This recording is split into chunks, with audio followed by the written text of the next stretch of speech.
He is a powerhouse award-winning journalist, an iconic editorial director, and one of the most trusted voices in the entire city. Welcome to Tequila Chats with Chris Vogel, editor-in-chief of Boston Magazine.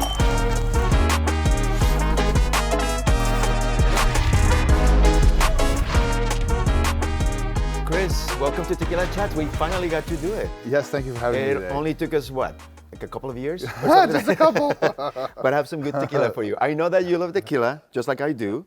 There's actually a cool story behind this. I went to this conference in Costa Rica. Okay. And while I was there, this is what people were drinking. And my friend, my host there, swears by it. He's like, it's the best tequila, it's delicious. So I'm excited to be sharing this with you. Well, this is actually a gift that he sent me. So it's a good thing. Let's see. This is a wonderful thing. Yeah, no. Cheers. Salud. And again, thank you very much. Thank you for having me. It smells delicious, right? No, this is crisp and clean. Oh, it's delicious. It really is delicious. Listen, I tell you, that is absolutely incredible, Ricardo. Yeah, thank it really you, is delicious. Thank you. No. Hot darn. I'm Hot glad. I'm glad that you like it. That's right. So Tequila Chats, as Yes. you know, it's about success, but not from just the shiny part of success, but really it's about how people like yourself that have built these incredible careers,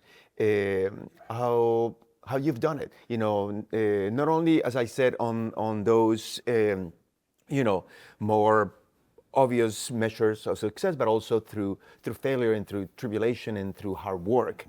I think that, and this is my own experience, I think that success is determined by your origin story, right? I think that the way that you grew up, the things that shape you during your infancy and your early adulthood are the things that you take with yourself as the basis of how you engage with life and with the things that you're doing. And so, do you mind sharing about your origin story? Yeah, Where does Chris come from? Yeah, that was the question.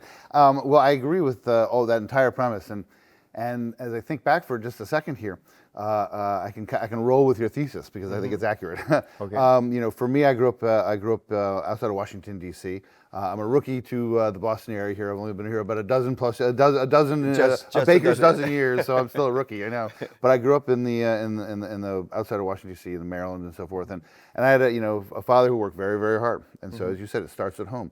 When you see somebody every day who's just literally putting in 60, 70-hour work weeks, that makes an impression. And in fact, I'd even go a step farther because the way I got into the business, as it were, of journalism and writing and magazines and editing, started with my dad. He was at an office. He worked at an office building, and they had a garage. And we have with assigned parking spots, right? And so the guy who had the parking spot next to him was this beautiful Jaguar. He was this fancy attorney. He was very well known in town and so forth. And my dad had the parking spot next door, and I think he had a Pinto and a Ford Escort. Hey, these they got from A to B, but they weren't quite as pretty. And so the two men, my dad would come down from to work, and you'd see a note on his windshield saying, "Get this piece of SH out of here, out of here. Get this out of here. Get this out of here. It's making my car look ugly." And so they would leave these funny little notes on each other's things, and they got to be friends. Yeah. And it turned out when I was then, fast forward to me being 15 years old, this guy owned a small community newspaper. Okay. And so they had this friendship over these funny little jokes over the cars in the garage, and so I was able to, That became kind of like your entry point. It became an entry point. So I was 15 years old. I did a summer internship at the Silver Spring Record. So journalism. Yeah. Is that something that you thought was always kind of like in your blood, or something that you discover as you engage in that internship? How did it happen? It was a little bit of both, honestly. All I knew that I liked to do was I loved to tell stories. I mean, the main thing I wanted to do when I was in high school was I wanted to be a stand-up comedian. That today's chat may not demonstrate that, but that's really what I wanted to do. I did that. This was there was a place called the Comedy Cafe on K Street in Washington D.C. I would go down there for open mics. I would do two and a half minutes, and I gave it a shot. And that was sort of like my whole life and so forth. But I also had this other thing of like, okay, I also, I come from this hardworking family. I need to have a job, and this is, I love to tell stories and I like to write. So this is a way for someone to pay you to do it. So I started when I was 15 years old, and that then led at that one little break led to me then getting an internship at Washingtonian Magazine, which is basically the same as Boston Magazine. Yeah. A lot of cities have different city magazines. What age were you when? So I was 16. Oh, wow. So I started working in city magazines when I was 16, effectively. Yeah. So I definitely got those, 10,000, 100,000 hours in, started early. Yes. And that is, was a fluke, but has set the table for really the rest of everything. I was going to ask you what got you here, to this moment, but it seems like this is something that just happened very early on, and you were kind of like set in your future. No, it did, and then from there, that was really pretty much all I ever did. I went off to college. I went to college in Southern California. I played basketball, and there really wasn't much of a paper there, so I kind of took a little break. Enjoyed the California sun for those years. But then immediately when I came back, as soon as I graduated, I went back to the magazine, Washingtonian Magazine, and I was hired as a fact checker there. And then I really sort of never looked back. From there, I went to graduate school in Ireland, believe it or not. Yeah. It was great. I didn't have a drop of Irish blood in me, and they loved me over there. They loved it over there for that. They were so tired of seeing all these Yanks come over trying to find their roots. They loved that it was just there. You were just there. I was just there to study and have a good time. Yeah. And so from there, I worked at daily newspapers out west. I was out west for about 20 years. New Mexico, Texas, Southern California, and then ended up. I was in Los Angeles working at a weekly paper, weekly magazine there, and but I felt like I was kind of hitting. Sometimes you have these jobs where you feel like you're hitting your head on the ceiling just a little bit, and you can do more, but you're not in a position. The other way about real estate every single day. I'm doing that every day, and so there was an opportunity to Boston Magazine, and I flew from LA. This is actually a funny little story that most people don't know. And so then I went to, I applied for the job. This was, 2012, 13, something like that. Flew home, was given the job, signed the contract, went in, quit my gig in LA, and then literally later that night I got a call from the then editor of Boston Magazine, who said, I'm really, really sorry to tell you, but the position's been eliminated. No, they did not. It did. And so my wife, we looked at each other and we said, you know what? She had family on the East Coast, and was ready to get back east anyways. Yeah. And so we took this tremendous leap of faith and really gamble in ourselves. Yeah. And with no jobs, moved from LA, from the sunshine to the incredible weather that we have here. Yeah, the and moved here, and I just, and through hard work, we did some freelancing, we did this trial and error, and then ultimately I did end up on staff at Boston Magazine. How long was it before you ended up? It was about 2 years, I'd say. Okay. And so for 1 year I worked, I did freelance stories for Boston Magazine, wrote some good stories. So you went, but sort of said, you know what, I'm not going to do this again. I can't, this isn't working for me, this isn't working. So then I went and worked for national magazines. I did a lot of stories for freelance. Okay. And then I was just sitting at home.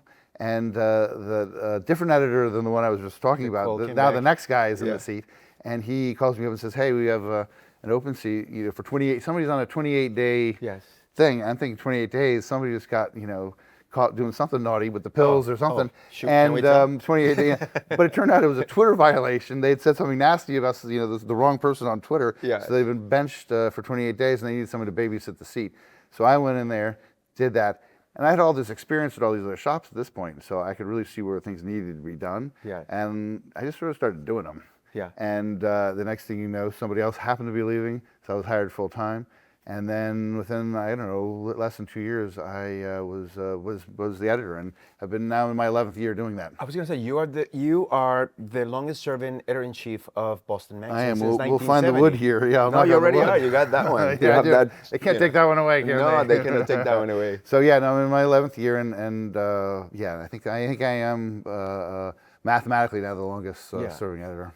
But I do know that some of your, as a journalist, not necessarily just as on the editor side of things, but on the journalist side of things, you have a big, very solid background on investigative reporting. Yeah, thank you. That was the one thing I think that differentiated me in the city magazine realm, which is sort of, the two pillars for us is lifestyle and I guess power, if you were to boil it down. But my background was, I was in Houston, Texas, and Los Angeles for many years doing investigative work. And I did work on a couple of stories that I was very proud of. One of which was case in Texas where I sort of wrote a story that I think helped pave the way for some legislative changes. There at the time there was kids who were charged as grown-ups with murder and serious violent crimes were always held at the adult prison and then held in segregation as a result for their safety, like 23 and a half hours a day, sometimes for years, waiting for trial, waiting for their day in court. And so, with the help of some very brave defense attorneys, they snuck me into the jail, which is definitely easier than sneaking out, but still not that easy. And I was able to interview these 15-year-olds and 16-year-olds who have been in isolation for a very long time, tell their stories, say what was going on.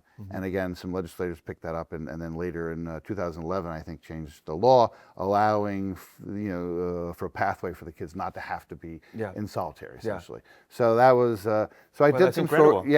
I did some stories like that. Another story I did was in Los Angeles. There was a guy named Gabriel Carrillo. I was in Torrance. I was walking down the street. Somebody yelled out. I must have had my fedora and the ticket up or something like that. And he's like, "Hey, are you a journalist?" I said, "Well, yes, I am."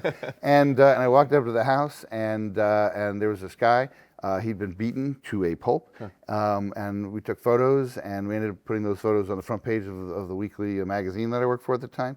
And it launched for me about a 3-month investigation into the LA County men's jail, because what had happened is that his story was that he went to visit his brother. He was just a you or me. He went in there to visit his brother who was in lockup, and he forgot to put his phone in the little cubby hole in the visitors area. It rang while he was sitting there in the chairs waiting, and the next thing he knew, 3 deputies hauled him into the back room, handcuffed him, and beat him and pepper sprayed him, very badly. So we did an investigation about this. We told his story. And the best part, of course, was the impact of this. Yes, of course. And he was able to get a pro bono civil attorney who was a really good attorney. He ended up getting a very large settlement from the city of Los Angeles. And then I believe the federal authorities came in and they prosecuted the deputies who'd done it. I believe they were punished. So the whole thing, that didn't happen overnight. Yes. But there was justice for Gabriel Carrillo. And I was very proud to be a small part of that. That is incredible. I think we need more tequila after both of these stories. Well, cheers to that. Cheers to that. That's incredible work. But that was the background that I brought to Boston Magazine, which was maybe a different flavor than had been there before that. So do you think it's I can see it now. I feel like this, your experience with investigative reporting is part of your DNA, and then you see that reflected, I think, on the work that the magazine does. Well, thank you very much. We try to, I really do take our 2 pillars of what we do, the power and the lifestyle, very seriously. The lifestyle is fun. It's how do you live your best life here in Boston, which is a central component to what we do. But I really do believe in some hard-hitting profiles and looking at the city's DNA, what's happening here today. And I'm fortunate to have had the background to be able to thread those needles. Yes. And hopefully elevate the journalism of the City magazine. I do think, and I think everybody will agree with this, that the amazing thing about Boston Magazine is that it isn't just a publication.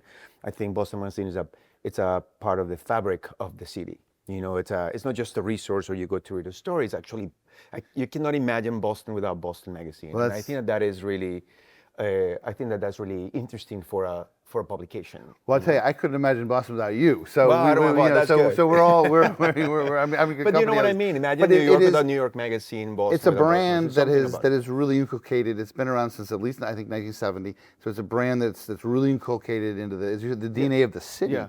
And it is a brand. It's not just a product. It is a brand. It has an emotional proposition. Yes. It will if you're a loyalist, you will have information. It will make you feel cool. Yeah. It will give you sort of those things at the cocktail party that nobody, little tidbits that nobody else has. I always say if you read the magazine, it should be your cocktail party primer. Yeah. Because you're going to know a little bit about politics. You're going to know a little bit about business. Everything, yes. You're going to know a little bit about retail. You're going to know a little bit about property, real estate, home, and you're going to be able to crush it. So now let me ask you about this, because obviously you spent your life in journalism, right? Different facets of that. When you look back after all of these years in the business, do you identify any kind of like a tipping point in your career that you thought was an important tipping point that kind of like changed everything and the way in which you approach what you do right now? That's a really great question, an interesting question. In some ways, it was so when I went to Houston, I was in my mid-30s.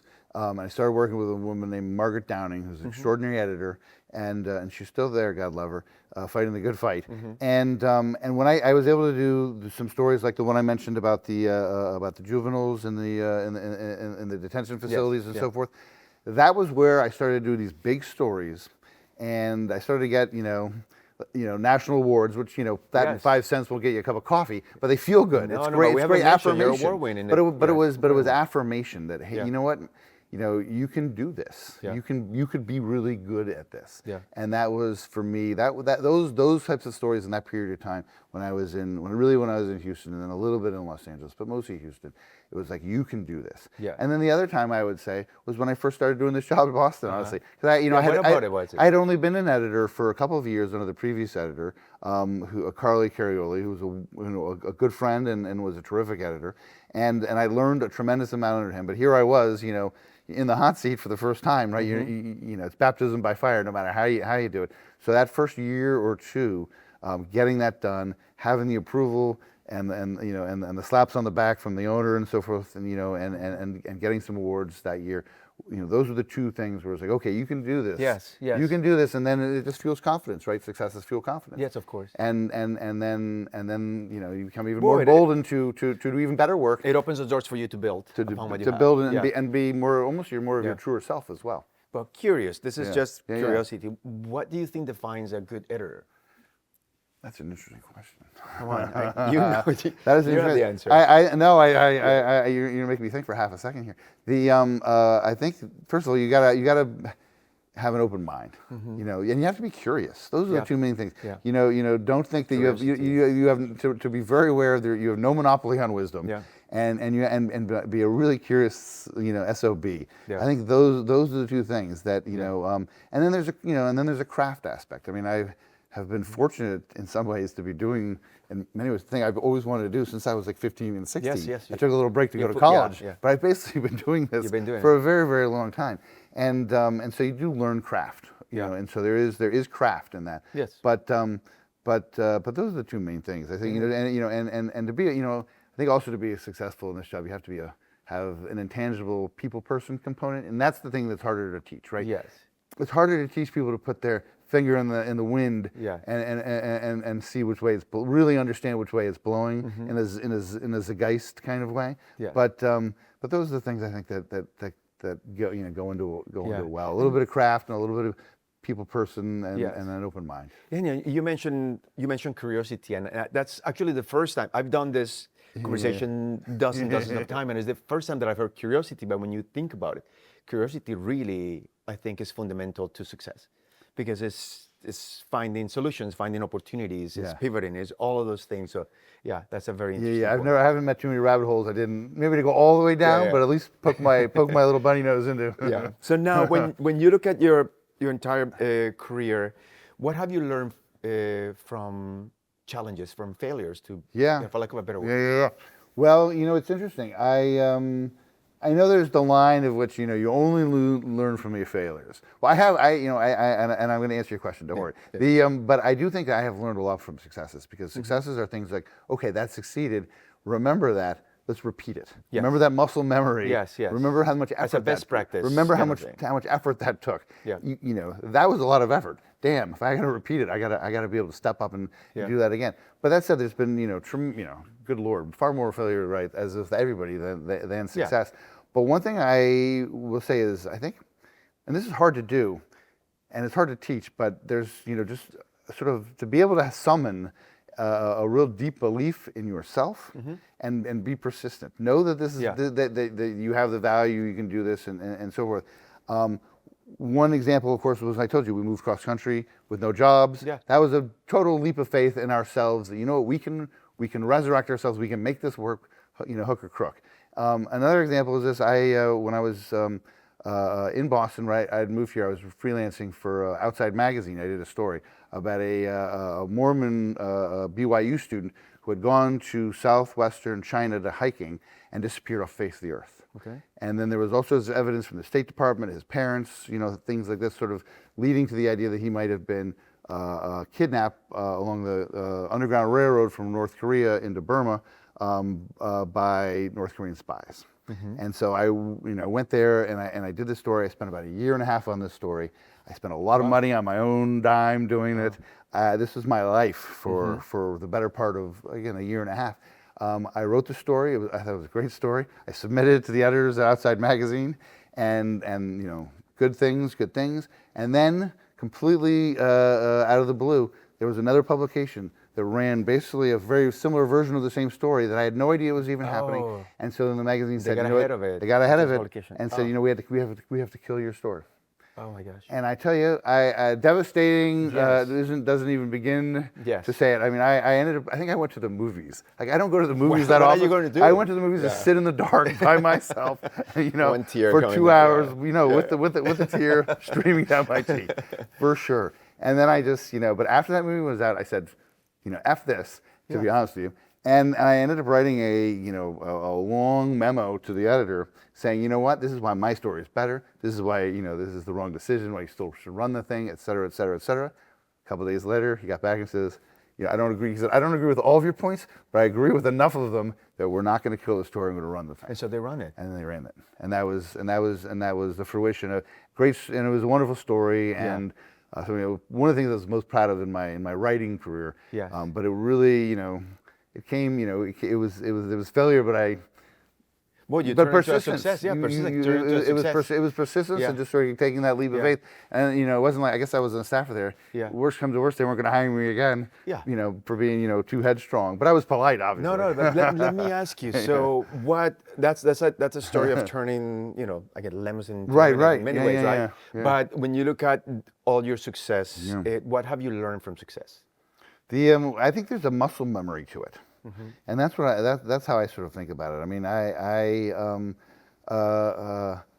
think it's a muscle memory. There's once you have it and you've done it. I mean, I remember when I would write these these stories and work both as an editor and as a writer. You spend either hundreds or thousands or as an editor maybe hundreds of hours on a story. Really locking it down. You remember the effort that it took, so that when there is success on it, you can kind of go back to that well and repeat it. Yes. That was one of the things that for me that I actually am conscious of. Yes. Is just remembering, okay, there was a lot of sacrifice. You went through hell, but because there was success, it was worth it. Yes. So now you know what the cost is. You know what the sacrifice is. You know what the dedication is in order to have that success. So therefore, man up next time. Yeah. No, that's interesting. So now let me switch a little bit the conversation, and this is just out of curiosity. Yeah. You've been in Boston Magazine really for 14 years when you had the when I do that. Yeah, you're right. Exactly. So you've been there for a while. Have you noticed any kind of like shifts on what is important to Bostonians right now, what they are looking for, their priorities? Have you seen a shift in the city? From your point of view, as a journalist. Well, the city has changed tremendously. I mean, when I first got here, the Seaport was like, it was locally. I mean, we've added neighborhoods, we've added retail. The city has boomed. Yes. And now of course we're seeing a little bit of hiccups, right? For the first time ever. But essentially, my tenure here has been a meteoric city rise. Yes. Unparalleled almost across the country. Yeah. And so it has, it's become a city, where it's more transplants. It's become more of a city of transplants. Yes, it is. I certainly, raise my hand, for better or ill, right? So there have been a lot of things that are changing, but from our perspective and from the Boston Magazine perspective, I mean, our core reader and audience, it does remain the same. It's somebody it's someone who's engaged. It's someone who cares deeply about the city, and someone who wants to have a deep connection to the city. Yeah. And those things don't change. But the zeitgeist always changes. And I mean, when I look back 10 years ago to the issues we were doing, versus now, I mean, the great thing about Boston Magazine is this wonderful sort of almost chronicling, month by month chronicling of the zeitgeist, of what is happening, of what is happening, and the ups and downs and the flows and so forth. So, and that's why I sort of treasure it. And you can, we have recurring characters. Yes. On the we have our most influential list, and there are people who are city leaders who are almost like recurring characters, and maybe every 6 years we'll do or 4 years we'll revisit them in a meaningful way. But so it's like it's episodic television for the long-term loyalist. What is your favorite feature, for lack of it? What is your favorite piece of Boston Magazine that you have created as an editor? We because listen, Best of Boston is incredible. Best of Boston is such an amazing franchise. So Best of Boston is good, and I will say Best of Boston brings me more joy, as much joy as anything else. It is very hard work. We spend almost the entirety of every year anonymously poking into places and doing things. We spend we'll tell you how much money we sadly spend doing all this testing services and with freelancers and with staffers. But it brings me a great amount of joy because that is a true civic lift. That is a civic lift in the definition of it. I love our Find It directory. Nobody ever wants to talk about our Find It directory necessarily from the editorial side, but it's a fabulous resource. Yes, it is. It has people all the use it, by the way. People use the hell out of it. It has top producers like yourself. It has doctors. It has lawyers. It has all these service professionals. And retail and goods. Well, I love it, but it is just if you look at the national charts, it's on the way. There's a small decline. Whereas service professionals, this is the world. A huge spaghetti network of people who are out there every day killing themselves to make it work. And so the idea to be champion of that makes me excited. I love to be those people. That community's champion. So those are things I love. And don't get me wrong, I love nothing more in the world than a good, hard-hitting story. With my background, you can imagine that. But we like to have the mix. I like to keep it light. I like to have the funny parts. I like to have the serious parts, and I love the parts that really provide a civic lift. And that at the end of the day, I see as our ultimate mission. I think I mentioned to you the first time that I met you. I think it was your first year, second year as an editor, and I received Best of Boston, Best Real Estate. I don't know if you remember that. It was such an incredible. Of course I do. Such an incredible honor. You were always on the ground floor with us. It was amazing. Yes. And I remember I think we a dinner party or something. It was incredible. I do remember. Thank you. I love. So the mission of the magazine really is to increase the joy of living in Boston today, and that is. If you can't get up in the morning with a mission like that, I don't know. I kick my heels like the lucky leprechaun that I'm not, because every day I'm the luckiest SOB in the city. I think a lot of the time I really feel grateful. But you work grateful for it. to have this job and grateful to do something that I've done, that I've been working on the craft to do for 35 plus years, and so I know how to do the craft. But then I also feel so lucky to be in this town.